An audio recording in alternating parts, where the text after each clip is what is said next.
Lignières plays host to the 2019 series finale. £350,000 of prize money, 4,490 miles travelled, 85 competitors, 15 nationalities, 6 legs for the 2019 podium is on. This is the Event Rider Masters.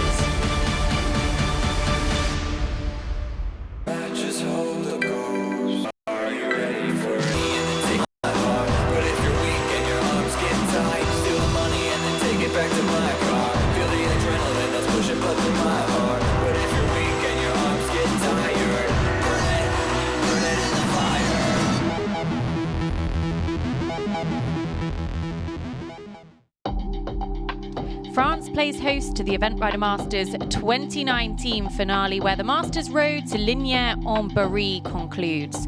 The Pole de Cheval et d'Ulan is around 3 hours south of Paris in the small town of Lignières and is one of the most famous racecourses in the country. With 9 former leg winners, 8 different nations and all 3 former series champions in the lineup this weekend, the series champion of 2019 and the Lignières leg winners will be decided here this afternoon. We are in for an absolute single step of the cloudy outside, the rain throughout the day. It could make cross-country this afternoon over Pierre-Luc Goupil's track very interesting, and Chris Burton will no doubt be doing a rain dance somewhere in the lorry park. We'll talk about the series race a little bit later on, but this is just what has unfolded throughout the 5 legs of the 2019 Event Rider Masters series that have taken us on the road to Lignières-en-Berry.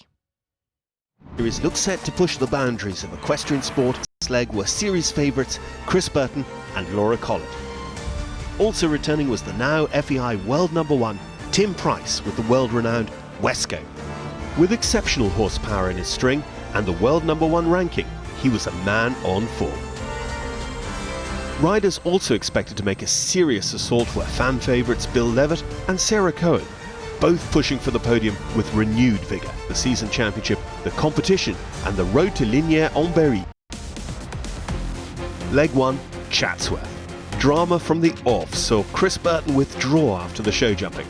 This, along with the absence of Tim Price, Collett and Tom McEwen, with Collett ultimately taking the win and prized series points. The series saw a new field coming forward to stake their young and defending leg champion Ingrid Klimke closing out the competition in 1st and 3rd place respectively, with Chris Burton setting his series score in 2nd place. Leg 3, Arville. Current contender Bill Levitt continued his clandestine assault on the series, tactically picking up the points. A dramatic safety device activation saw Chris Burton take 11 penalty points in the cross-country, securing a series lead but preventing him from defending his Arville title and catapulting the Prices to a 1-2 at the top of the podium. The gloves were very much off. Leg 4, Jardy. Further drama from Chris Burton, who withdrew before the dressage, opening the door yet again to give Janelle Price the series lead following a 6th place finish. Bill Levitt and Shannondale Titan picked up their 3rd top 10 finish in a row to gain a series boost up into 2nd place. But it was the young up-and-coming French superstar Gireg Lecoz who topped the podium with Aspery de la Loge, jumping him into 4th place in the series standings. Leg 5, Mill Street, and another twist in the tale. With Janelle Price absent, the door was open for the chasing pack to make significant gains. Burton, Levitt and Lecoz capitalise with their consistency, the 2 Aussies sharing the overall lead on 73 points and the French rider close behind on 68, setting up what promises to be a sensational series finale on the road to Lignières-en-Berry.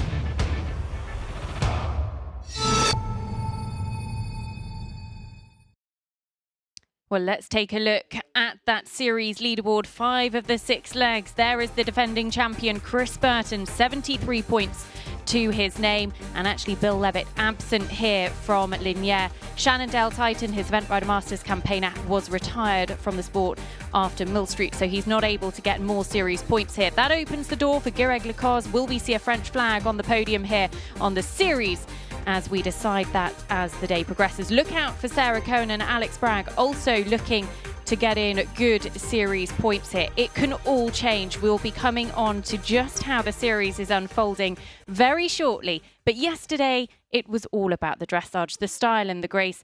There were some series contenders that needed to get off to a very good start, and it did not disappoint. Leg 6 of the Event Rider Masters, and Lignières Showjumping sets the stage for a superb series finale.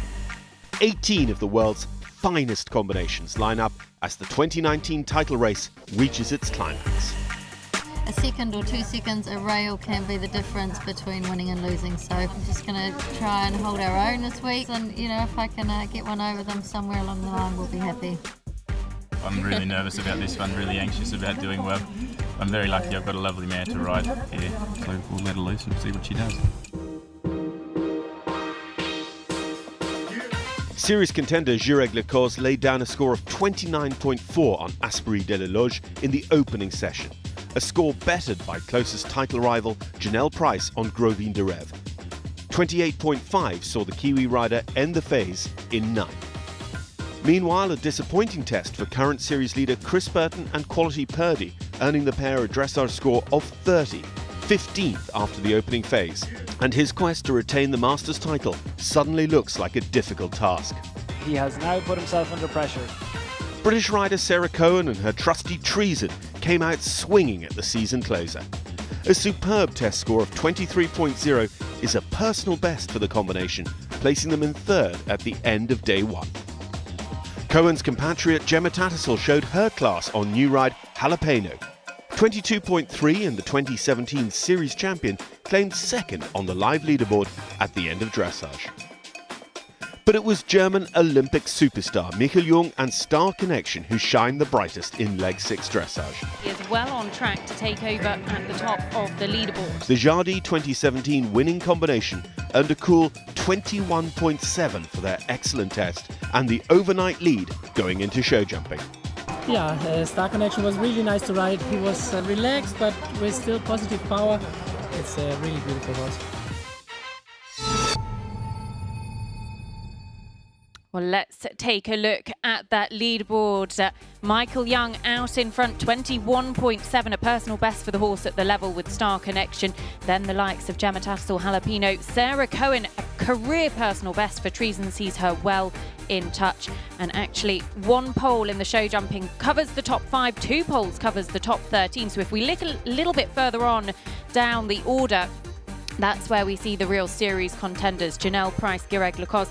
Can Chris Burton fight his way back from 15th after dressage? There were a couple of very expensive mistakes in his test, and that could prove very costly. It is basically going to be pressure on Chris Burton today. He's got to climb some places on the leaderboard in terms of defending that series title. But let's go and find out just how the series is playing out so far and go to Derm in Echo Ratings Corner.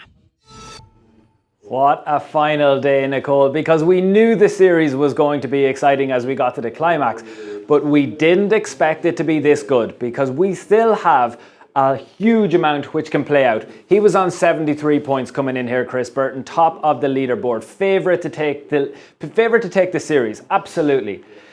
If he was to get up into 10th position, he would only get to 90 points. As it stands, this lady here, Sarah Cohen, 63 points, 10 points behind him coming in, 3rd favourite to take the series. She would actually get to 91 with a 2nd place finish. She's in 3rd at the moment. As things stand right now, Chris Burton has work to do because if we were to finish after the dressage, which we never do, as you know, if we were to finish after the dressage, Sarah Cohen would win the series. What a story that would be. 67 points and 68 points. Jureg and Janelle Price, an 8th place finish. She's currently in 11th. That would take her to 86. 82 points. That would be Jureg finishing in around 13. Their predicted scores, their predicted finishes right now, they both have work to do. Chris Burton's chances dived yesterday. He came in here as favourite. Sarah Cohen's that best ever dressage test from Treason. They've jumped up. They're now much closer together. The key moments to watch out for in this series today, will Sarah Cohen and Treason keep the polls up? That's going to come this morning, this afternoon. It will get very exciting with Chris Burton. He has to jump clear. Back to you, Nicole. Well, he has to jump clear. The pressure will be on. It is a pressure cooker out there on the cross country. He's known for being Mr. Cool. Can he deliver this afternoon? Well, if you would like a behind the scenes exclusive look at Team Burton, then make sure you join the Event Rider Masters Platinum Club. Find out more details at eventridermasters.tv. There's lots of exclusive content, behind the scenes access, including a yard visit to Chris Burton's brand new facility down in Dorset. That's on the 10th of November. Sunday the 10th of November, 2 till 4 in the afternoon. And just a week later, Team Bragg, Alex Bragg, will be opening his gates to his yard in Somerset. And you can also get some behind the scenes access there as well. So go to eventridermasters.tv for more information on the Platinum Club. And another way that you guys at home can get involved here this weekend is with the Equistro Groom competition. Now, we launched this at Mill Street in partnership with Equistro to celebrate the real unsung heroes of our sport. They do an incredible job. No need for their horse is too much, and they really are their very best friends. They go above and beyond, and we want you to vote for your Equistro Groom on social media. It's gone absolutely viral on Facebook. There have been lots and lots of votes, and you can still vote until 12 o'clock Central European time today, and we'll be announcing the podium after the show jumping. There's some cash prizes and some Equistro goodies on offer. Well, we'll be here in the studio throughout the weekend, but unfortunately, Hannah's drawn the short straw. She's out there on the ground. I hope you've got an umbrella, Hannah, and found one of our unsung heroes. Well, I've definitely found an umbrella, Nicole. I'm afraid the heavens have opened and we haven't been blessed by the weather gods this weekend. It really is rather miserable, but I don't mind. It's absolutely going to be a fantastic morning of competition, but there are some people that have to brave the conditions all morning, and one of them is joined here. She really is an unsung hero, Charlotte Overton, who is Gemma Tattersall's groom. Charlotte, what a morning it is. I mean, it is filthy, the weather, isn't it? But just tell me a little bit. I have no idea how you prepare a horse for a show jumping competition like this. Just tell me a little bit about your morning and what you've had to do this morning to get Jalapeno ready. So get up first thing in the morning, feed her, take her for a good walk, and then give her some hay. This morning I've put the massage rug on her so she had a good massage, and then start getting her ready, give her a good brush, put her boots on, do her quarter marks, and then I'll tack her up and take her for a good walk just before Jem gets on her. Unbelievable. And then, of course, you have to change it all around and get her ready for cross-country this afternoon. I tell you what, I could do with a massage rug. What on earth does that do? Very nice. It's a pulse magnetic rug, so it just like warms up their muscles, gets everything moving in their body, limbers are up. Amazing. Well, these guys work so hard in all sorts of conditions, and don't forget they've all had to drive over from England and Germany and all over Europe. So get involved, get onto Facebook, use the hashtag #EquiStroGroom and vote for your favourite groom. Nicole, fingers crossed it's going to brighten up down here. Well, fingers crossed. We live in hope that the sun might come out to make an appearance this afternoon. But one of the things in the Event Rider Masters series is the support of Hannah's Wilbury Wonder Pony charity. Hannah Francis, who so very sadly passed away 3 years ago. She was an incredible inspiration and her legacy lives on. Hannah Francis was a 17-year-old girl with a passion for eventing. But in 2015, she was diagnosed with osteosarcoma. Wilbury was by Hannah's side through every moment. Sadly, Hannah passed away in August of 2016. But her Wilbury Wonder Pony charity continues to fund research and grant Wilbury's wishes, creating special memories through amazing and memorable equestrian-based experiences. And since it was formed in 2016, the charity and its partners continue to look for new ways to grow, integrate and innovate. We started researching the opportunities to put this money to work, and we very quickly began to generate significant momentum in terms of fundraising and have now started our first research projects with leading universities in the UK.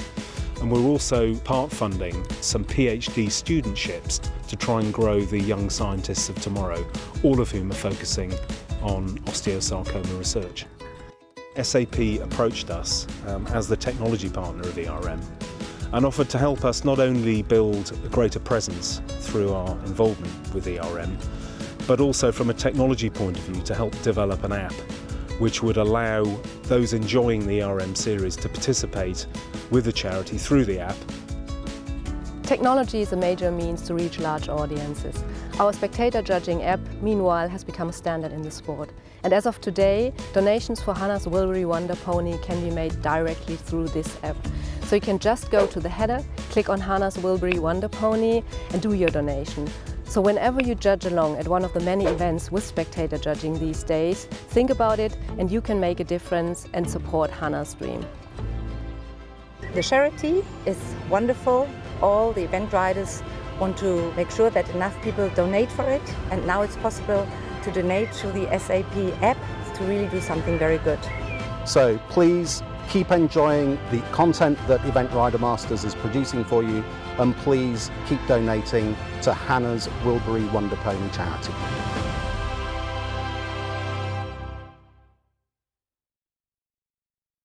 Hannah's legacy really does live on. It's an incredible charity doing incredible things, so do give generously. Now, one of the leading contenders here in Lignières is Alex Bragg. He's looking for his 4th career Event Rider Masters podium finish. He loves showing off to a French crowd, and he's a real firm favourite with the fans too. Hi, I'm Alexander Bragg, a professional event rider. We didn't come from a horsey background, but my dad did love horses, and he bought some ponies for like £50 from the fair, and we would get sat on them and led around.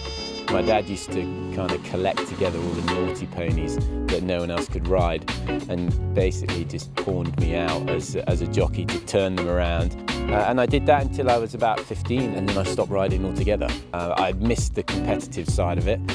So that was when I took up rugby, and that's where my rugby career started. I then branched out, shoeing on my own, and I started shoeing on this yard, which was run by my now wife, Simone.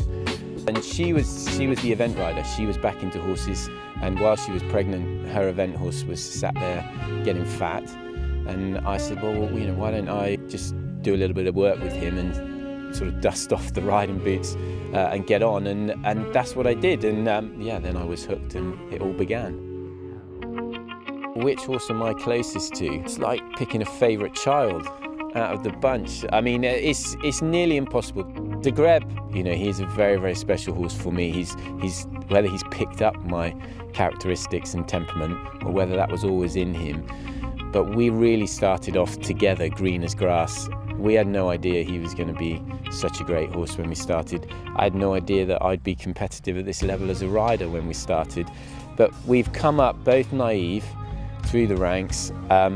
We've had good times and we've had bad times. We've made mistakes together, and neither of us seem to have ever held that against the other one.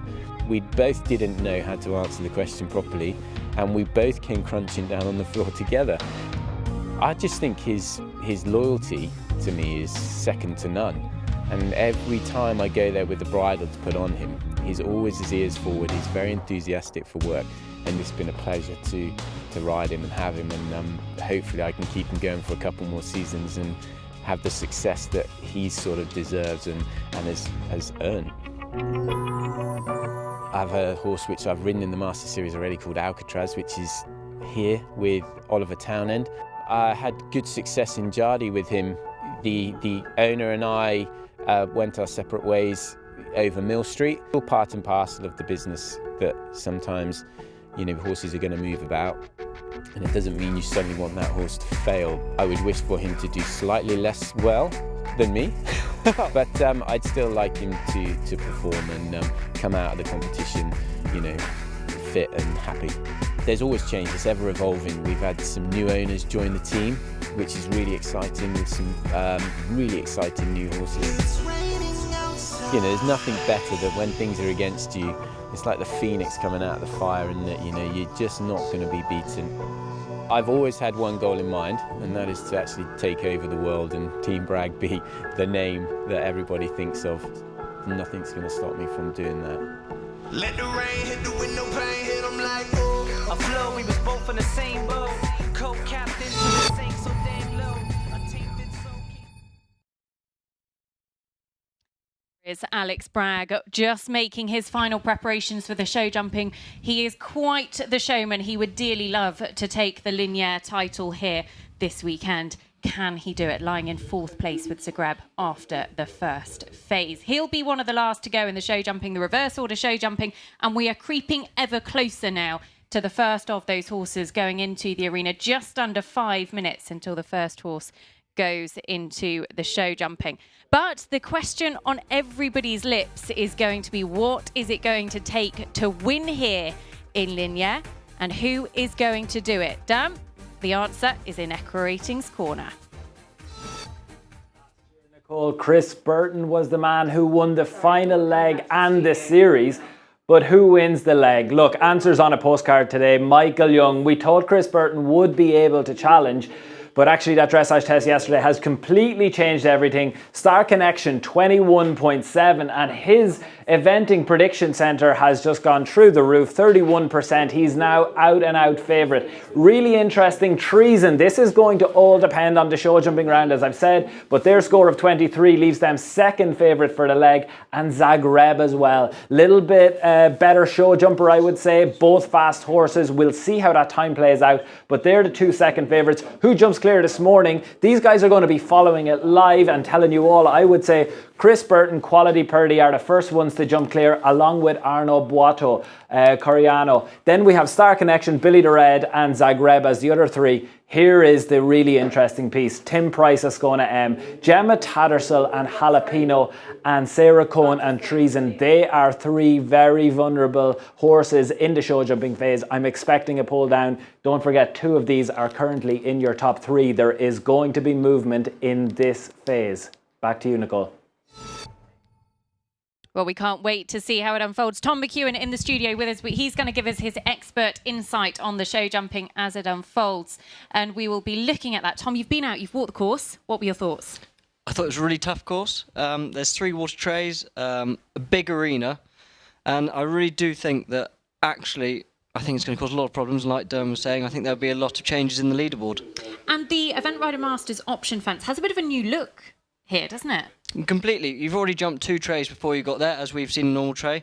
This is nearly more like towards a jumper's tray, and it's just got a hanging plank above it at about 1.20 meters. One single plank? One single plank, yes. Oh, how much longer is the slightly longer option? It is a lot longer. It takes you completely offline to the last double. There's no use of a treble. There's 3 doubles out there, 2 at 1 stride and 1 at 2 strides. So I think it'll be a really exciting track, and I'm sure if it's anything to follow by yesterday, the time's going to be very tight.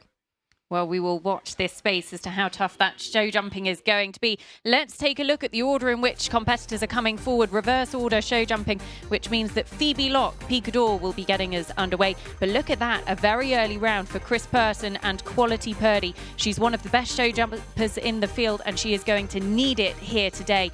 Got to jump clear for Chris Burton in the series. Greg Lacaze, look out for him. Esprit de la Loge has jumped clear in his last 2 Event Rider Masters show jumping rounds. And Janelle Price, Gravine Darev as well, also looking for big series points. Tina Cook, Billy the Red, that horse only knocked 2 poles in his last 20 international show jumping rounds. Quite the remarkable record, and he should be one of those looking for a faultless performance. Maxime Livio really impressed with the talented 9-year-old Appy de Lebert in the first phase yesterday. And then the big guns. The top 4 coming reverse order of merit, remember, so that means that Michael Young and Star Connection will be the last combination to go in the show jumping. 21.7, 1 pole on the leaderboard, 4 penalties covers the top 5, 2 poles covers first through to 13th, and we are about to get underway. Here it is, a young lady just 19 years of age making her Event Rider Masters debut, Phoebe Locke, and Picador comes forward on a score of 33.3.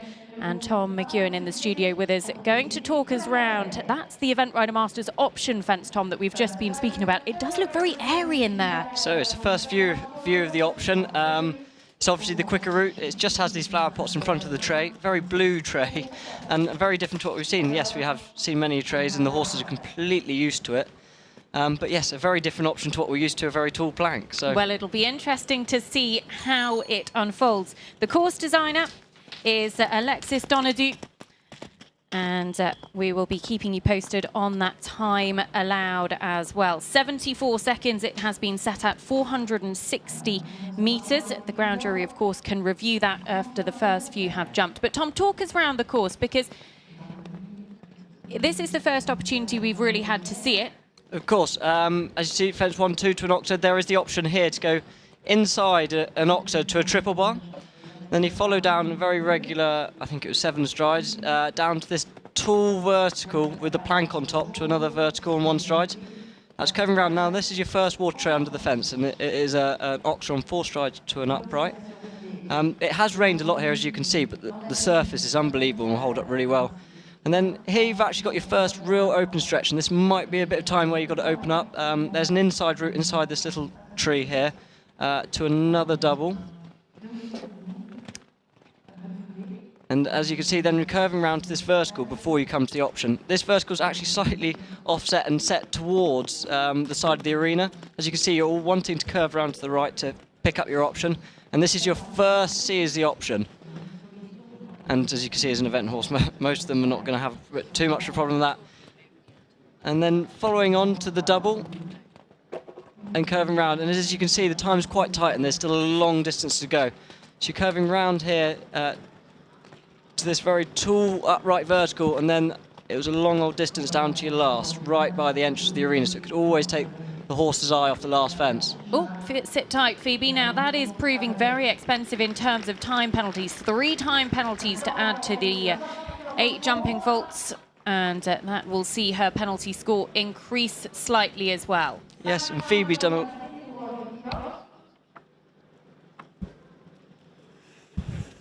Phoebe's done a lot of jumping when she was younger, and yeah, it wouldn't have been a bad round for everyone to see. So I think what you can see from that is it's actually going to provide quite a tough course to jump round. Now her time, you did say on a couple of occasions, or you can take the title line there, you can go inside that tree. Do you think that time therefore is slightly achievable?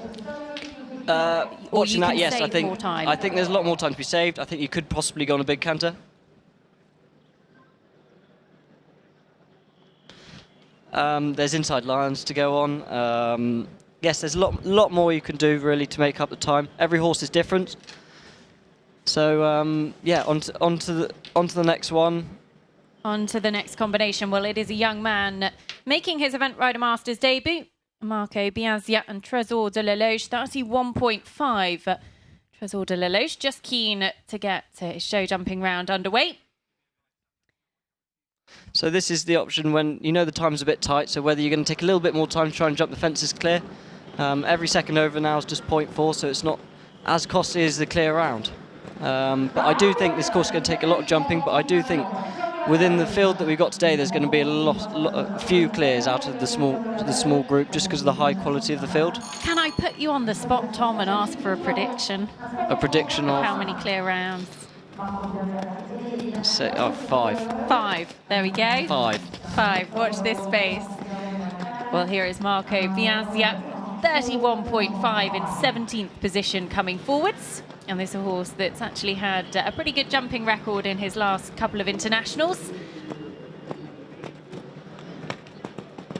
And it's just making sure that it's a long line from the first to the second, and actually it's making sure you pick up the canter early enough. And as you can see, I think with the time and the time you saw Phoebe had, everyone's going to be having to take that inside turn to the triple bar. And then keep the canter. As you can see, this is very tall, and actually it doesn't pick it up quite so much on camera, but actually the features of the fence is really quite It almost strange. blends into the arena as well, would you say? It's really, really strange. I got told it was a horse's head, but I can't see it. There is a pattern going on there. It's a little bit like when we were kids, you had the Jump for Joy pony, the Jump for Joy fence, the black and white one that you could never get near. But as you can see, there is that inside turn inside the tree there, and then there is, like you see, he's taking the inside turn inside the starting gate. As you can see, he was straight there, but it's actually directing you off the line to the option. And for me, really, if you're taking the option, I don't see there being a chance of making the time as well. And actually, the option is going to be jumping very well. It's very different to what we've ever seen before, and something that we don't rarely get jumping and eventing. We're just unlucky to take the back rail of that Oxer coming out of the SAP combination, but look at that clock because it is about to turn red. So the time penalties are going to prove expensive as well for Marco Biazia. Remember, 0.4 of a penalty for every second or part thereof over, which means that he is 9 seconds over. So 4 time penalties to add as well, or 3.6 time penalties it will be to add as well. Yes, again, Lovely round, jumped well.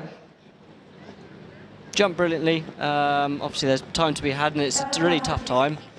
There's lots of things to do. The course is very tough, but I do see there being a lot more turns inside that you could take, a bigger canter you could have.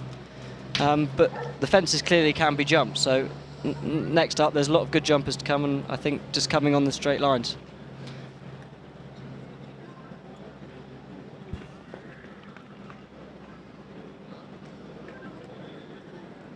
Well, we'll be watching that time really closely because it is proving pretty costly so far. Now, this next combination to come forward, Christine Bates with the 17-year-old Adelaide Hill, and they come forward on 30.4. This is a horse that's had a bit of time off through injury, has actually won at this level more times than any other horse in the field. 3 victories over in Christine's native Australia, but is spending the summer season over here in the UK.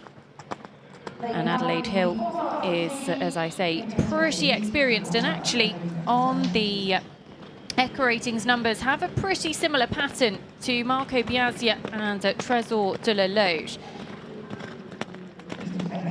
They expected a pole down for Trésor de la Loge. Can Christine reverse that fall?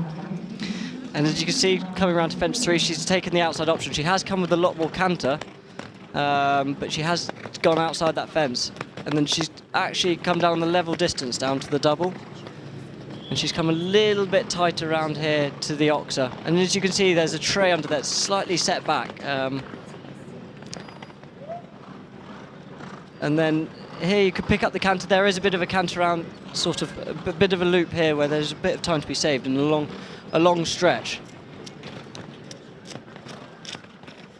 It's a lovely jump through the double there. And as you turn through here to the vertical, much better canter, but as you can see, there's only sort of 16 seconds to get back from before you get to the plank, so she's 13 seconds over the plank, and realistically, with the double and 2 more fences and pretty much the whole stretch of arena to cover, I don't think it's going to be quite achievable with the time. And she, do you think, was just a little bit aware of the clock there and paid the price at the back part of that double? Yeah, like you're thinking about turning back to this vertical because of the times in your head, but at the same time, all the other verticals, all the other doubles, sorry, have been verticals coming out. One's been a double of verticals and one's been vertical coming out, so the horses are innately coming up and like it was a combination. Well, it's going to be 10 seconds over the time, which means 4 time penalties to add for Christine Bates and Adelaide Hill. So that'll be 8 jumping penalties in total, 38.4, and just the end of her round proving pretty costly. The time here is looking pretty tough. We'll wait to see if the ground jury could review it. They are well within their rights to do so. Tom, would you say that they're likely to make a revision to that time? I think after what we've seen, there's been 2, I think, sort of from the field coming up, yes, people could get a lot closer to time, but it does look exceedingly tight. And there was nothing really wrong there. She did go outside to fence 3. There's a few more corners she could have come in. I did see them when I was walking the course, wheeling the course, and I didn't think it looked too tight, but the time was tight yesterday, and it's a big arena and a lot of areas to cover. So if you're not keeping that canter throughout the whole course, it'll provide difficult. Well, here is a man who cannot afford any time penalties. It is Christopher Burton. He's known for being pretty quick, and he'll need to use that here. Quality Purdy, owned by Claire Poole, a horse who actually jumped clear in our field. I think she's looking for her 6th consecutive clear international show jumping round this mare, and she comes forward on 30.0. It was an expensive dressage test for Chris yesterday because he's down in 15th position. He needs to climb the leaderboard, and a clear round here would certainly do it. Chris is known for being pretty cool, Tom. There's obviously a huge amount of pressure on this weekend. Will that affect him in any way? Honestly, I don't think so. He's too cool. He does a lot of jumping as well alongside the eventing at the moment. And as we know, he's the fastest rider out there. So this is probably the best one to view to see what the time would be like. Well, actually, an interesting stat just coming in from Echo Ratings. Quality Purdy has picked up time penalties in the show jumping in 4 of her 16 internationals at a strike rate of 25%. So she can have the odd time penalty, but he's not hanging around. And the problem is you take that tighter turn back into fence 3 and then you come forward down to the plank, and that's just where you have it. Well, that is a huge moment. Chris Burton cannot afford another pole down with Quality Purdy. 4 penalties to add. He needs to get home clear from here. And look how much tighter he is there. So it was a little bit that he's thinking about the time, and it's just caught him out with the fences. But it was so much tighter back in there than everybody else has been. You can see everyone's footprints on the fresh sand, and I mean, he's having an unbelievable jumping round, but he just came positive down to that plank. And actually, he is by far the quickest that we've seen so far coming to the Event Rider Masters option. He's still going to be close. I think he might still be having time because the last horse was 16 seconds over the train, and he was only 20, even though he's going that much quicker. Well, Chris Burton coming down at the final line with Quality Purdy. The clock is tight. He's carrying 4 penalties already. And the series leader is going to pick up 0.8 time penalties as well. Quality Purdy, 4.8 to add. Tom, how expensive could that pole prove? It's an unbelievably tight field, but it's providing to be a really tough track to jump. Time's really tight. Whether they have a look at the time and maybe change it, possibly, because I mean, I thought he jumped a lovely round, and just there, just that little bit too quick over that plank. Do you think that is where the time is, you get the problems, because they're almost pushing riders just to go that little bit quicker than you expect? Well, we'll come back to the show jumping action in a moment. Let's go down to Hannah and hear Chris's thoughts on that round. Chris, an unfortunate pole there, and the time is tight, isn't it? Yeah, the time is tight, and I tried to ride a bit forward, and I got down to the double a bit keen. It's just not been my show. How expensive is that pole going to be, do you think? I don't know. We'll wait and see. The mare feels really good in herself, so we'll give her a run cross country is all I can do. Okay, best of luck, Chris. Thank you. Well, there is Chris Burton walking away. We're going to see him a little bit later on this afternoon in the cross country. He's got a bit of work to do here, but you cannot write him off, particularly if Pierre de la Goupil's cross country track this afternoon proves tough. Now it is Arnaud Boiteau, Quoriano, a horse that actually finished 5th at Jardy in the Event Rider Masters there, and a horse that is one of the best jumpers in the field, Tom. He's a very good show jumper, and this again, he's a quick show jumper as well. Should be able to give us an indication, although he did pick up time penalties, if my memory serves me correctly, in the show jumping at Jardy. Similar kind of arena, would you say, to Jardy?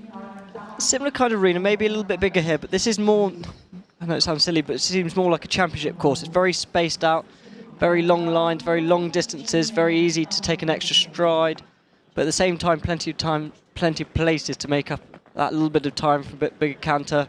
Tight turn like we saw with Berto, but the time is unbelievably tight. And like you were saying, it's an unbelievable jumper. Obviously, its record says that for itself. Gets plenty of height. I was going to say, plenty of height. Would that actually be fairly costly in time in this kind of circumstance? Yeah, of course, to a certain degree. And as you can see there, came lovely and level down to that plankton. You could just trust him to come up. Yes, but no. As you saw there, he kept coming level. He came very tight to the triple bar. And he's getting the air because he's taking that little bit of time off the floor. Like here is a little bit of space again where you can just make up that little bit of time. But as you can see, he's gone outside the tree. Berto was inside the tree. Easily a good few metres inside. Well, this horse actually picked up time penalties in 2 of his last 3 internationals. So can have the odd one, but actually a clear jumping round and a couple of seconds over the time wouldn't be too bad. He's about the same as where Chris Burton was, maybe a couple of seconds slower. Few seconds slower. Berto was 20 over the plank, and he was about 18. But like you said, lovely rhythm round. The back bar there, I didn't want to say anything before he jumped over it, but the back bar there is causing a lot of problems with people turning back ready for this upright here. Well, look at that clock. It is going to prove expensive on the time. Arnaud Boiteau and Quoriano, can they give us our first clear jumping round? They absolutely can, but some 6 seconds it'll count as over the time, so 2.4 time penalties, and that will see them add 2.4 to their total score. So Arnaud Boiteau, Quoriano, it is clear jumping, but the time was also a factor again, Tom. Stunning round, and I know from the results it said that he's had a few time penalties, but beautiful, smooth round, nice and tight.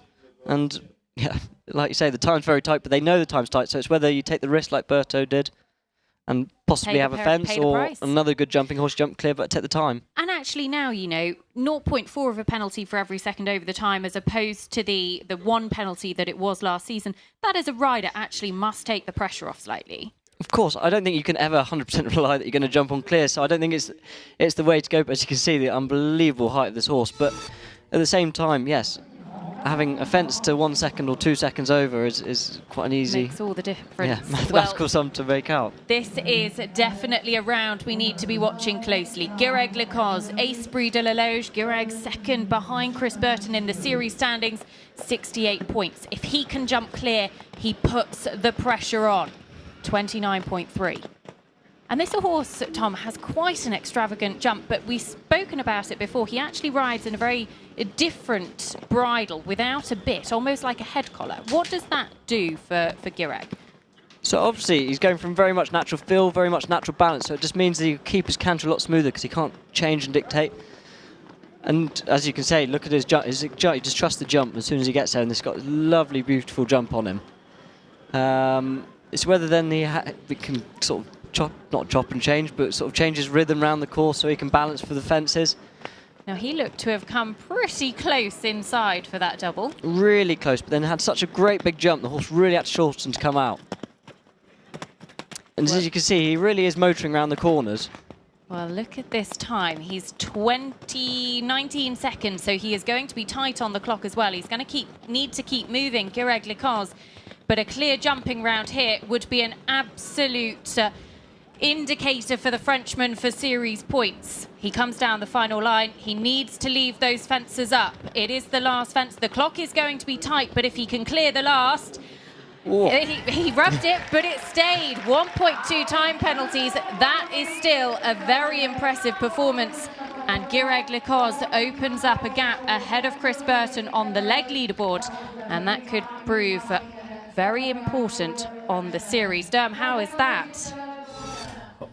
I love when the time penalties start happening because you've gotten into the riders' heads. Will they begin to try and cut those lines and take off those time penalties? I think what Guireg has shown us there is perfect. He was happy probably to take that one time penalty to keep the poles up. We've seen two of the best jumpers in the field in that first group, both of them having problems, Chris and Arno. We've got Tina Cook, Billy de Red, and also Gravine de Rev. That'll be a big round for the series with Janelle Price. It is going to be unbelievably close. I'm expecting an awful lot of them to add time penalties now and probably a couple more poles. Nicole, this is going to be brilliant. Well, there is Guireg Lecoz. He lived a little bit dangerously on a couple of occasions, but my goodness, he did what he had to do. Picked up just 1.2 time penalties, and that actually puts the pressure again on Janelle Price, who we'll see in a few moments' time, and he is still within a pole of Janelle Price. So if she has a pole down, he will rise above her. Well, Guireg Lecoz does all he can do in this second phase. And next to come forwards, it is Oliver Townend with a new ride for him. Sarah Hughes' Alcatraz coming forward on 29.2 in 12th position after the first phase. Only one international run together for this combination. Oliver said yesterday he's only sat on the horse about 6 times. They jumped clear in Ballindenisk at the level below last time. Tom, it's difficult taking on a horse at this level, but Oliver, no better man for the job. Sometimes, I completely agree, but sometimes with a rider like Oliver, sometimes it's, in a way, nearly suits them because they have no knowledge of training or background or home, so actually go and get on with the job in hand. And there's no better man. And for Oliver, he'd probably love the situation of everyone getting time. And actually, for him, it probably feel like more of a competition to go and get the time. And as we always see, he's always one of the faster riders around the show jumping ring.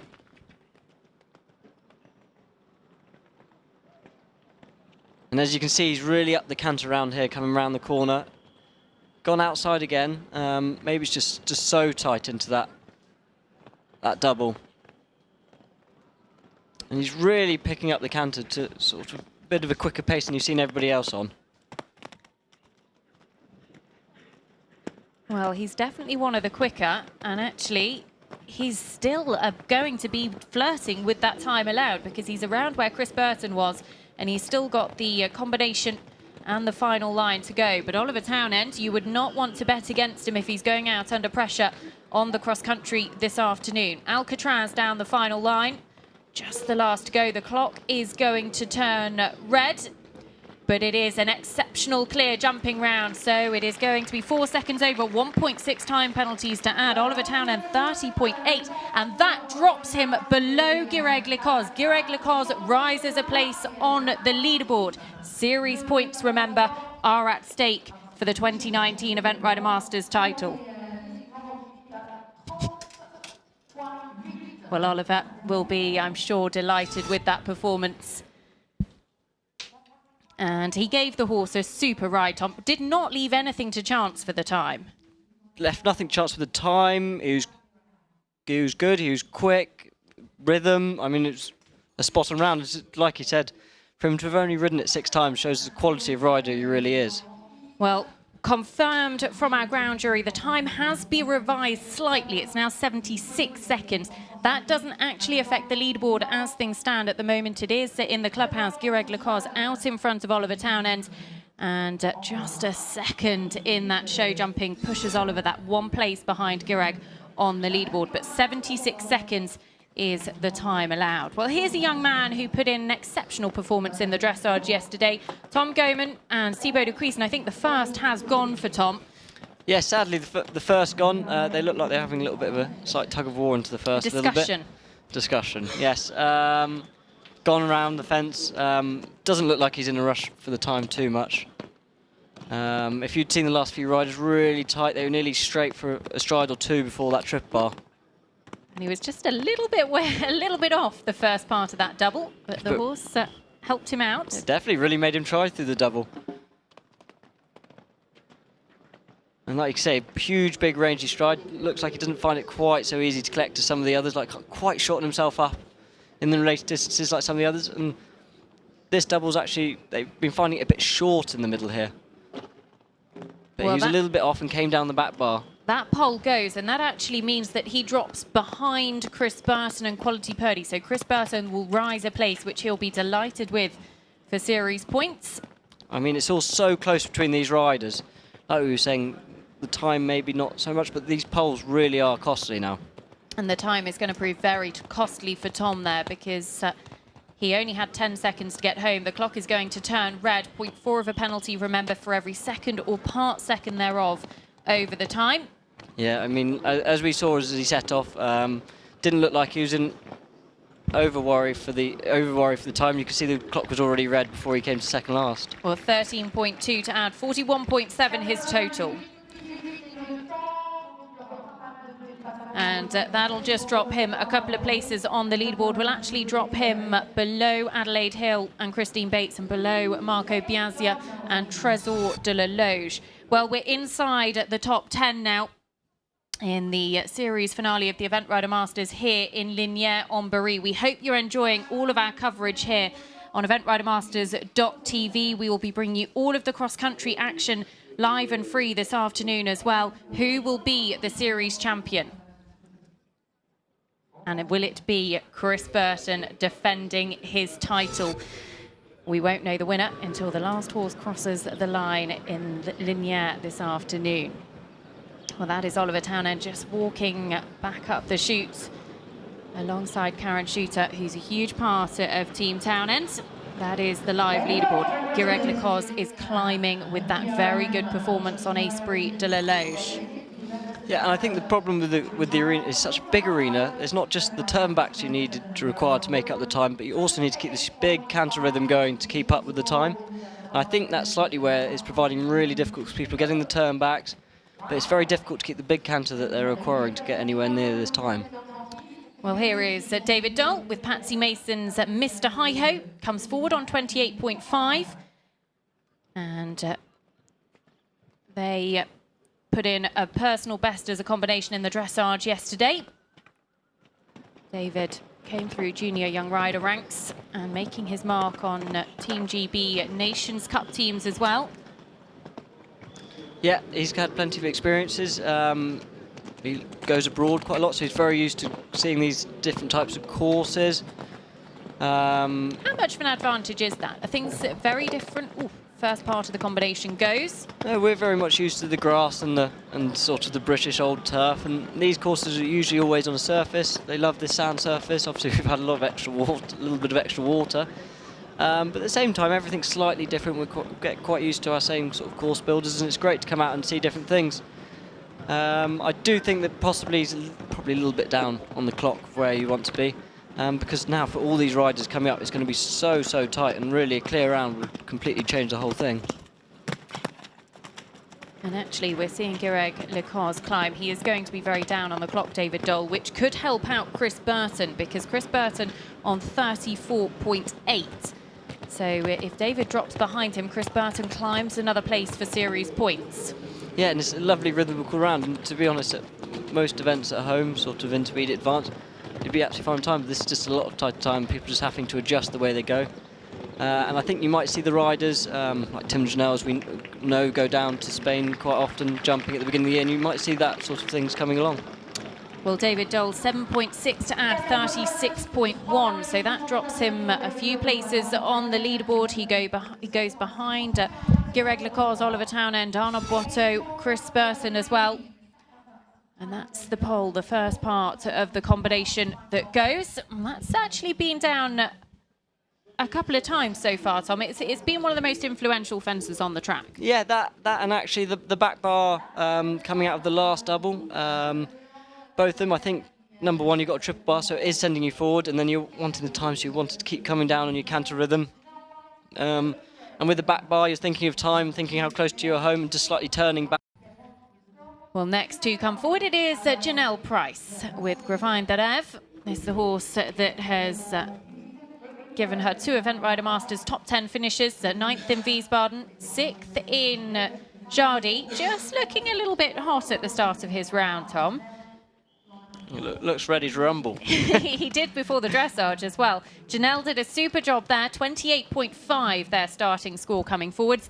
And actually, this is a horse that has picked up time penalties in 3 of his 4 international show jumping runs with Janelle. So she'll need to watch the clock here. But yeah, no better lady on board. Exactly, and a great start to the round, very positive forward rhythm. She's actually gone outside there at fence 3, so you'd probably expect that maybe she's going to be a little bit tight on the time. It is a very tough course, and as you saw from the fence stats, you're seeing actually that most of the problems, like we've just seen there, are coming from the doubles. And yet again, another fence come down at fence 4. Well, that proves very expensive because, and another pole goes as well, because that drops her below Greg Lecour's and actually below Chris Burton as well now. Janelle looking for her 2nd series podium finish here. And I think the first part of that combination goes, it's unfortunately unravelling slightly, Tom. Yeah, just slightly tight and just catching the back rails. Obviously, when he started off, he looked a little bit hot, but he's been doing some mega jumps, and yeah, for me anyway, it's not something that I'd expect to be seeing. Well, it is proving very expensive for Janelle. Yeah, and as you see there, they are really struggling just to make the width of that oxer coming out. It is a really, I thought, very tough course and very much up to size for sort of this level. And well, this is a significant moment in the series because Janelle Price, who was 3rd of those riders coming forward, picks up 15.6 penalties, and that is going to drop her right down the leaderboard. She'll go just outside the top 15, and it means that Greg Lecour's climbs into at least the top 10.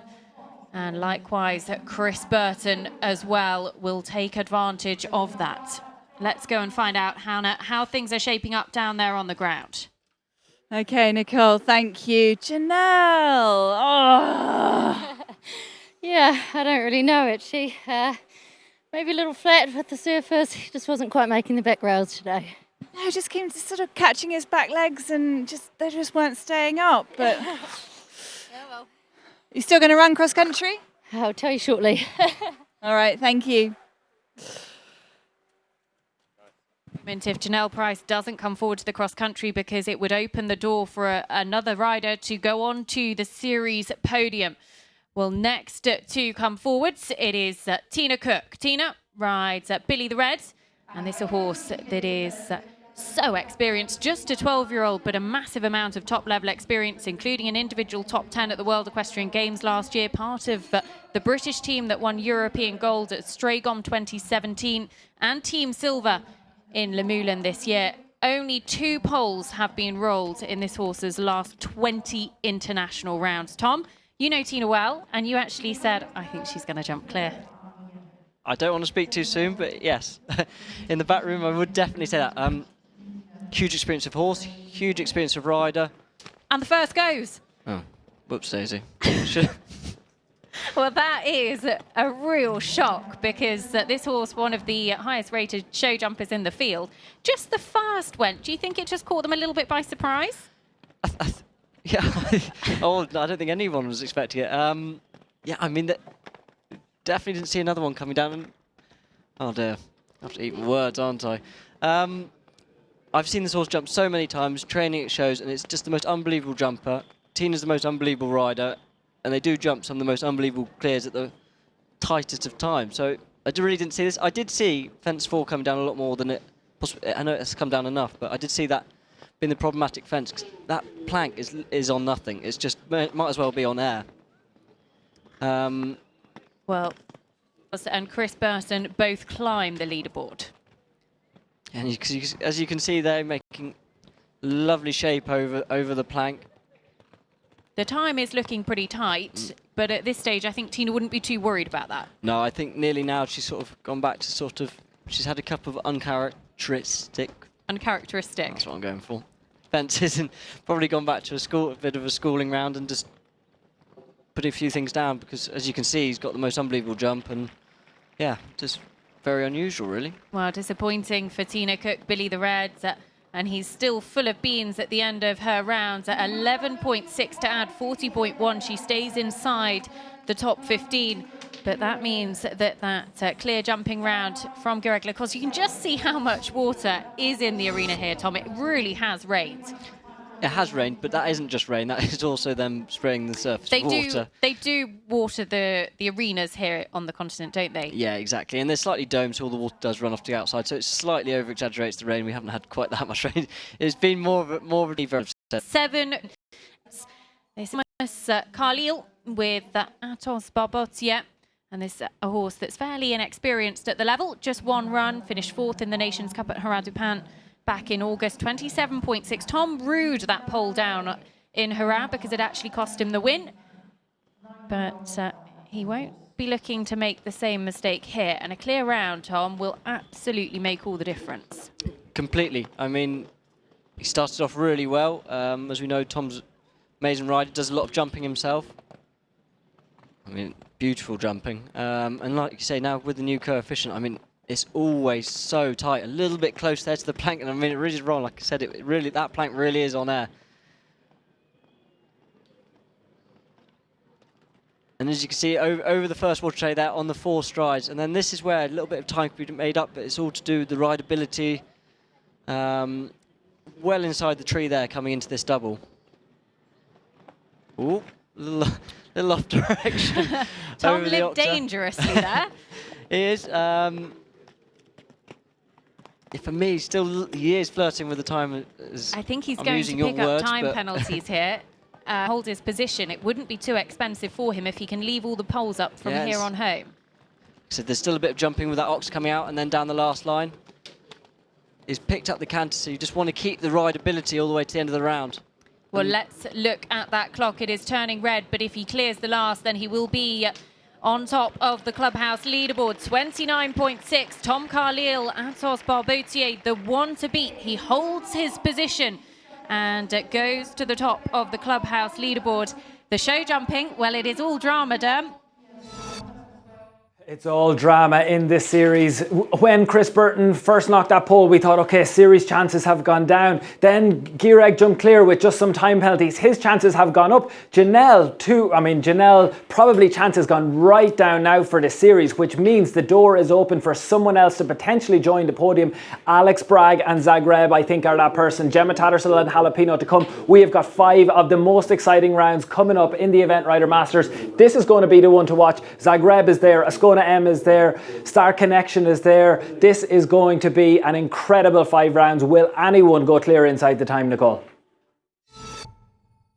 Well, the next man to try will be Tim Price with the Ascona M. This, the Lamoulan 5-star winner. and she was the winner at Tattersalls at this level a little bit earlier on in the year as well. Now this horse that can have a pole down in the show jumping, so this is an important round for Tim. But she's an exceptionally talented mare and has actually been well placed here in Lignières as she started her career. It was actually originally produced by Janelle. Tim took on the ride a couple of years ago and have had a good deal of success. And like you say, we talk about how costly fences are, but actually it's now getting to the point of how costly time will be. So a few seconds is actually now really not much in between it. So as you can see, he's let her run right down to then. Huge jump over the second fence. And she's got a slightly different technique to some of the others. I mean, it's technically lovely, but as you can see with her front legs, she really bends them and then fires them out looking for the ground. Something almost a bit poetic about her. She was feeling very full of herself in the dressage yesterday, and Tim actually having to work pretty hard in the show jumping as well. Yeah, and look how tight he is there. You can really tell from how he set off that he was really looking at the time. And he went inside the starting gate there. We've not seen many do that. No, and he's by far the quickest over that one. Most people were coming over that about 26 seconds over that up vertical before they get to the plank. Well, he is by far the quickest that we have seen on the clock as well. Can Tim Price be the first to go clear and inside the time? And the penalty is paid at the second. To add, it doesn't actually prove too costly at this stage if he... Time. And he is going to be just the one pole rolled for Tim Price and Ascona M, 31.4. Janelle watching on. She'll still be ruining at that expensive round that she had with Gravine Darev. But Tim, he'll feel a little unlucky, I think, Tom, to have had that pole. Stunning round. Unbelievably well judged. They were tight just from drifting across to going left to the second last vertical. Time is achievable, but like you say, then you flirt with the risk of having, for me, a very exceptionally unlucky fence down, really, because really it was a beautiful round. It absolutely was. Tim Price and Ascona M, one pole down, so 4 to add in total for them.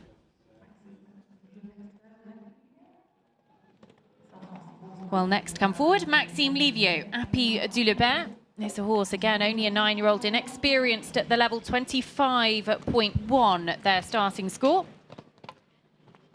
It started off in a really nice rhythm, but as you saw from Tim, he went off again, and then the double at fence 4 costing him again. It's just such a very, very tight distance and very delicate double of uprights there. And this horse has got a huge, big old stride on him, and yeah, it's got a bit of everything. You need the horse with a bit of stride to make up a bit of room on the long stretches, and then something that can really shorten.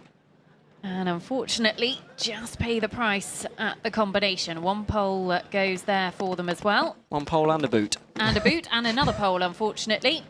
And the horse looked to have just got a little bit unbalanced behind round the corner, Tom?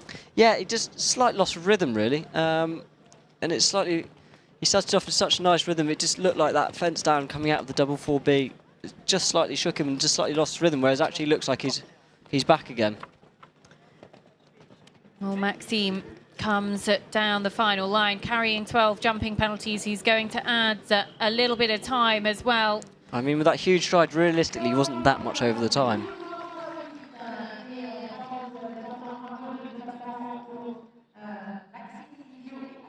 So 38.3 his score, and actually that is really helping out Chris Burton as well, because Chris Burton has risen up into the top 10. So that is helping his series chances all the time. Let's just give you an update on the leaderboard as things stand. Tom Carlile, Atos Barboutier, 29.6. Gireg Lecoz, 30.5. Oliver Townend, 30.8. And here comes Alex Bragg with Zagreb on a score of 24.5. So Alex could actually afford to have a pole down and still hold his position on the leaderboard ahead of Thomas Carlile. But he does really want to jump clear. There's a horse that's been on 3 Event Rider Masters podiums before. He thrilled the French crowds in Jardy last year when he topped the podium there. And his show jumping round was exceptionally tense on that occasion. But at the moment, this is looking to be the toughest Event Rider Masters show jumping track in history. We have a 0% clear rate. The previous toughest was 15% back in Jardy 2017. The horse that won that day is still to come, Michael Young's Star Connection. Like I say, a man that loves a bit of pressure. Really, with the clear round here, ups his chances in so many ways. It's another horse with a really big stride. So here he comes. And the first part of the combination goes, which is going to be very costly, but he holds his position at the moment. It does just open the door a little bit for those still to come. He needs to leave them up. Yeah, and like you say, it's another one just catching out with that big stride, sort of got this huge stride that can easily make the time, but just having that really tight double that's really upright. And Alex actually is going to really rue that second pole. He's actually needs to have a top 5 finish here if he wants to challenge for a series podium finish. But after Janelle Price's show jumping round, his chances did go up. Yeah, I mean, this is really changing everything. And like you say, I mean, it really is one of the toughest courses probably nearly ever seen with so few clues. Well, for me, what's the difficult part is the doubles. They're really catching people out because it's a very clever course of how they're set up and rolling. One's rolling back, one's on a very positive related distance to a very short double of uprights, fence 4, and then you're rolling back turn to your other one. Well, and then the last double's catching people out for getting the time. Time proving costly for Alex Bragg as well. 10 penalties to add for him. And it does just keep him ahead of Chris Burton on that leaderboard. He'll stay inside the top 10. But he will be really disappointed with that because he's a true competitor and absolutely wants to challenge for a podium finish here. But it is France who are looking exceptionally strong on top of the clubhouse leaderboard. So, as you can see, really tough course. Just coming down to the last few now. I mean, anything really could happen. Well, this next round is absolutely one that is pivotal in the series, in the legs. Sarah Cohen with Vin and Liz Jones's Treason. They won in Wiesbaden back in 2017. Sarah Cohen was second on the series podium that year as well. She's on 23.0. She's in 3rd place coming forward. She would be one of the hot favourites to be on the podium this afternoon. Yeah, talking to Sarah, she's taken herself out jumping a lot more, so she's really found her point and really tackling it, so yeah. She wasn't wasting any time there. Really great, unbelievable ride down to the double of vertical. She knows she's got a huge big old stride in them which can easily help you out later on the course, but there you just really need to compress it. And she was so disappointed with that 20 penalties in Jardy, which actually really did cost her very valuable series points. Yes. Outside the tree there. And the back rail of the Oxer goes. Now she holds her position, so this isn't too bad. She can hold her position if she goes clear from here. Yeah, she's not too bad on time. A little bit down, still a little bit down. She can afford to be a couple of seconds over the time. She's on 27.0. Tom Carlile 29.6, but she needs to jump clear. Got the last double out the way, which has really provided quite a lot of problems, really. 2 to go. Sarah Cohen and Treason. This is a big moment in the 2019 series. The clock turns red, but she clears the last, and she's on a score of 29, so she holds on to 3rd position. That is still a very respectable round, Tom, which actually shows just how challenging this track has been. It really is, and I think that second double's really catch them out because they're coming away from the gate at home, and I think they're nearly just hanging, and hence the back rail of that Oxer into that double coming down so many times. Well, Sarah Cohen, she is still in a podium position coming forward to the cross country. She's got to be pleased with that, Hannah. Catty, Sarah, you've held your position, just one down. As rounds go, that was pretty good. Yeah, I mean, he really had to wing it around there.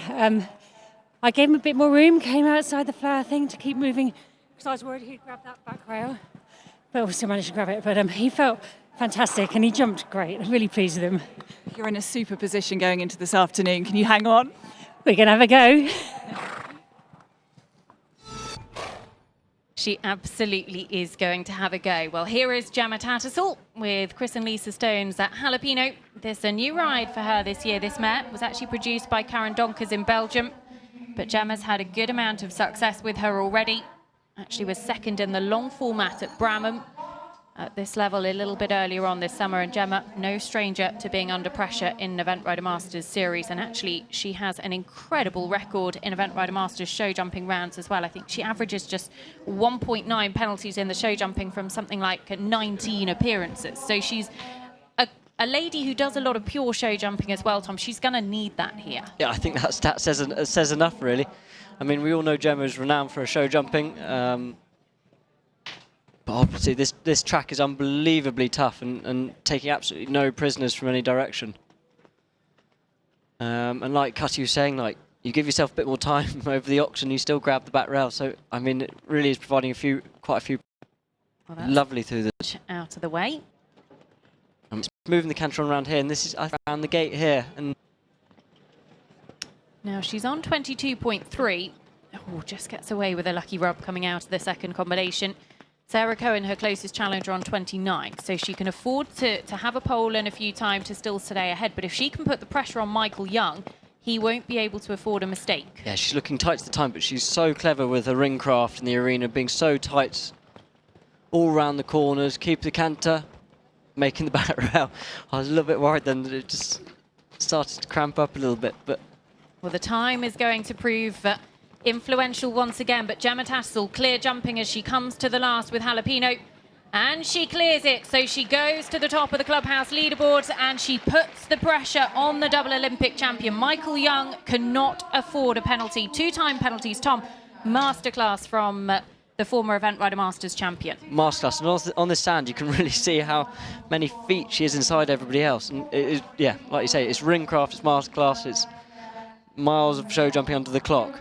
And I think this a mare that actually Echo Ratings put up prior to the show jumping as one that can certainly have a pole down in this phase. So Gemma doing an absolutely exceptional job.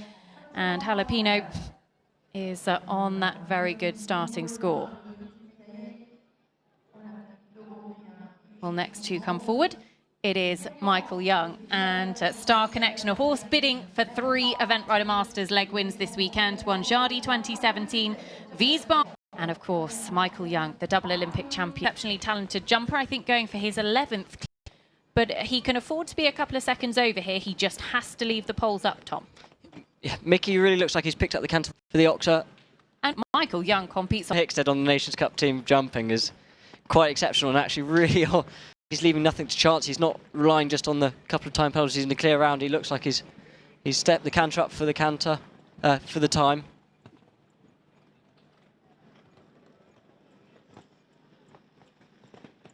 And as you can see, great jump in there, but then it's just a little bit tight in there, which has caught a lot of horses out. Oh, late falling pole, and Gemma Tattersall will be our leader going on to the cross country. Michael Young has a pole. The time looks to be tight, but he could just make it. Yeah, he is actually, he's doing really well on the time. Like you said, he wasn't relying, literally just caught it behind. And that means that we have a 0% clear rate for the first time ever in the Event Rider Masters. Michael Young, just look at that time as he comes down to the last. He's inside it. He was easily inside it. 25.7. He holds his second position, but he passes the advantage to Gemma Tattersall. She will be the one to beat. She will be last out on the cross country this afternoon. She's been on an Event Rider Masters podium already this year. That was at Jardy with Quick Look. But she will be the one to beat him. Michael Young, still a very, very good performance from him.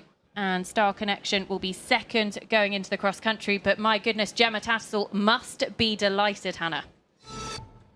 She's certainly got a very big smile on her face, Nicole. Gemma, that was a fantastic round. I mean, nobody has found that easy. No, it's a serious track out there today. Very square, tight time, some seriously difficult lines. I was very glad for my show jumping experience. We've been working so hard with this horse at home and at shows. Had a little change of bit, playing around with different exercises with her because she's certainly not the easiest to show jump. And I am chuffed to bits with that clear round. Get in there. I mean, it's no secret you haven't had jalapeno very long and you haven't had the easiest of years. You know, coming in yesterday, did you imagine being here as leader going into the final phase? No, absolutely not. I came here as preparation for Po. It's our dream to go there and be competitive at Po.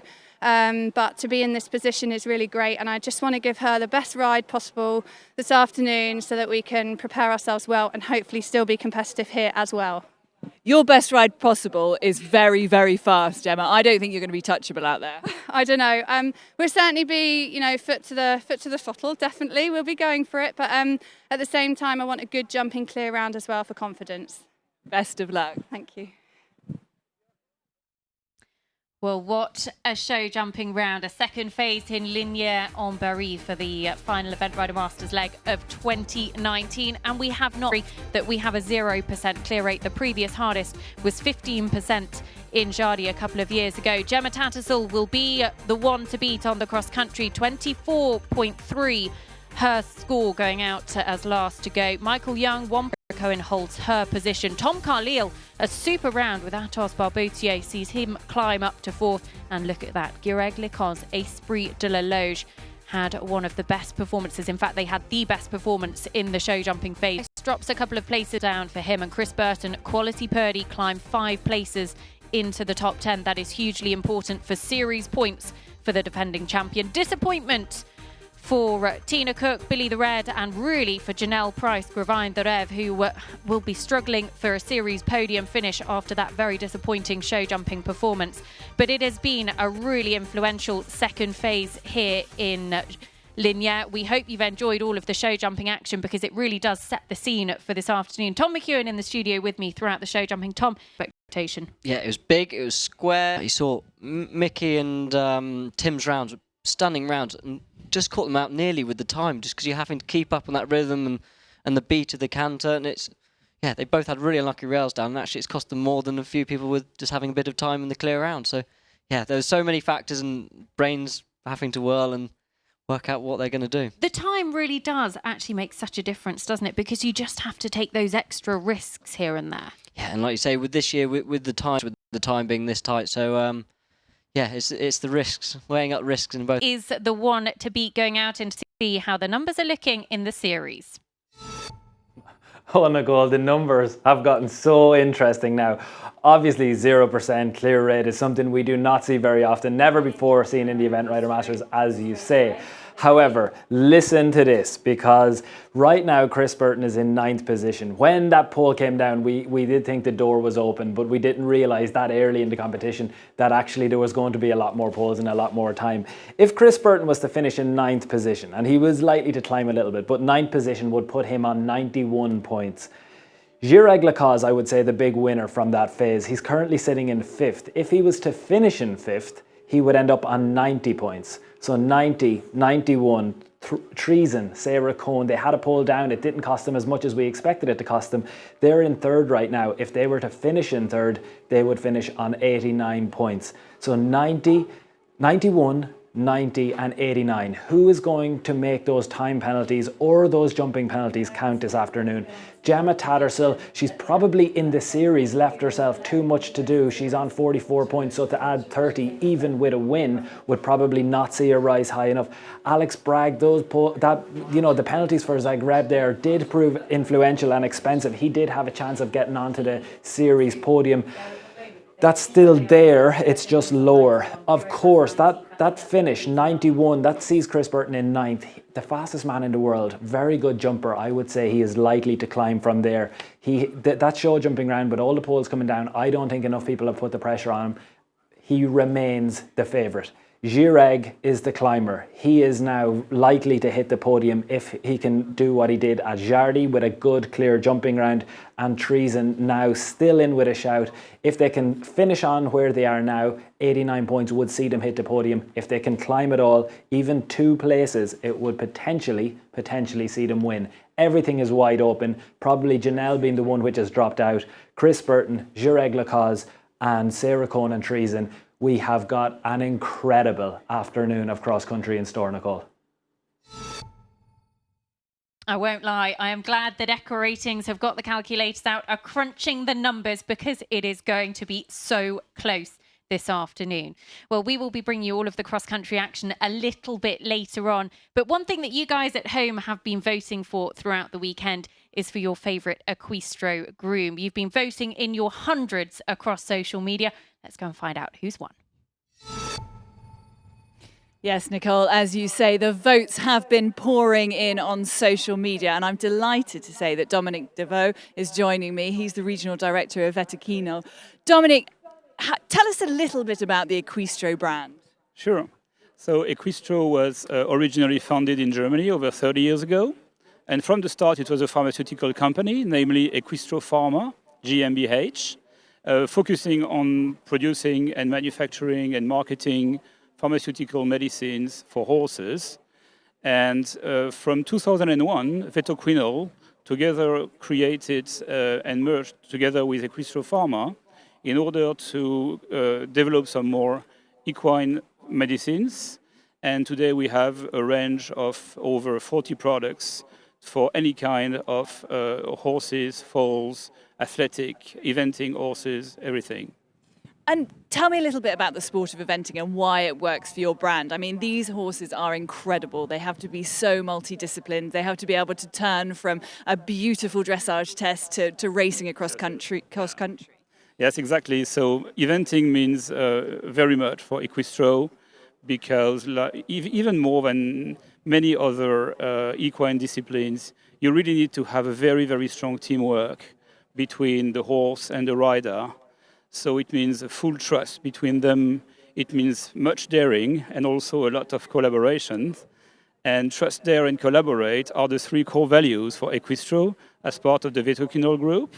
So there is very much of eventing into us and into the company. Fantastic. And we've been doing this groom competition since Mill Street, the last event. It's a fantastic competition. It's a real chance to honour the heroes behind the scenes, which are the grooms. How do you feel it's working for the Equistro brand? And I mean, you must be delighted. Yeah, like we've just said, it's all about teamwork, you know. So the teamwork is not just between the horse and the rider. It's also a full teamwork. And very often you would know the most famous horses, you would know the most famous riders, but you wouldn't know all the people working behind the scene, without which nothing is possible. So we have really decided, and Equistro is very, very proudly sponsoring this contest, in order to acknowledge the critical importance of these grooms, and in order to put them for a moment from behind the scene to shed some light on them. Fantastic, Dominic. Thank you so much. Well, as we say, these grooms are the absolute stalwarts of what we do here in eventing. These guys are up all hours of the day, slaving away, working as hard as they can to get the horses and the riders ready for competition. And at a 3-day event like this, or a 3-day event over 2 days, their work is really cut out. So it's time to honour those superstars and find out who has won. As I said, you've been voting in your hundreds to vote for your favourite groom, and I'm absolutely delighted to say that in third place, the lovely Charlotte Overton, who is head girl for Gemma Tattersall, takes third place. Charlotte, congratulations. In second place, the groom for Tom Carlisle is Alice Bradford. Congratulations, Alice.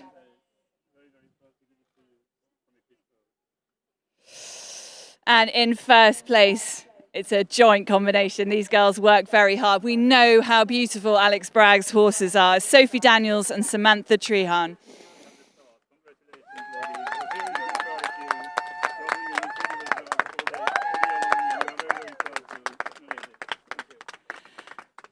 So, girls, we know that Team Bragg is, Alex is always immaculately turned out, let alone his horses. Just tell me a little bit about what it is to work at their yard and to be part of that team. Oh, God, I don't know. Yeah, no, it's great. Yeah, I've worked for them 3 years. It's been brilliant and long. Hopefully it'll last long more time.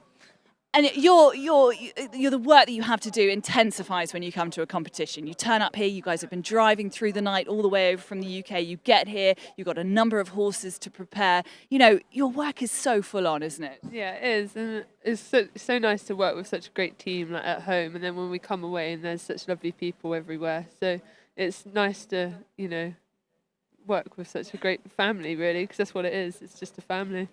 Oh, love it. So it just makes my heart melt. Well, it's such an honour to be able to give these guys the recognition that they deserve after all of the hard work. And we're very, very appreciative to Equistro for all the support that they are giving to our grooms. Nicole, what a lovely thing to do. It absolutely is. They are the lifeblood of eventing, and we really do appreciate everything they do. Now, show jumping is done. It has been hugely dramatic. Tom McEwen has been with us every step of the way. Tom, looking forward to this afternoon's cross-country track. First of all, have you had any chance to see Pierre Le Goupil's track? What were your thoughts on it? I have a little bit. It's actually lots. I've never been here before, so I thought the course ride's very smooth. It's very much more like a British track, as in it's quite flowing.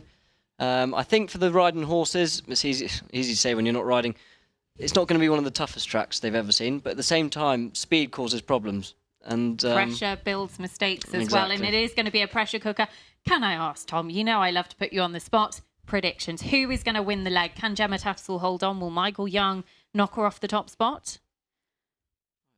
I feel bad saying this now. I think Mickey will win. Okay. I do think Mickey will win, just because of preparations and things, and he's renowned for a fast rider. But I do, it'll be super competitive. Obviously, it's never run here before, so no one has a clue what the time looks like here. But I think Mickey will win. Series, can Chris Burton hold on to the series top spot, become the first ever double champion? Yes, I think he will do. He's renowned for his speed, he's renowned for his cross country, and I think he'll hold on to it. Think he'll hold on. Well, watch this space, because we will be bringing you all of the action this afternoon. A huge thank you to Tom, to Derm, to Hannah, and to all of our guests in the show jumping broadcast. We will be back to bring you the final broadcast of 2019, the thrills, the spills of the cross country, as the champion of the Event Rider Masters 2019 is crowned. We are live at 1:30 Central European Time. Don't miss it.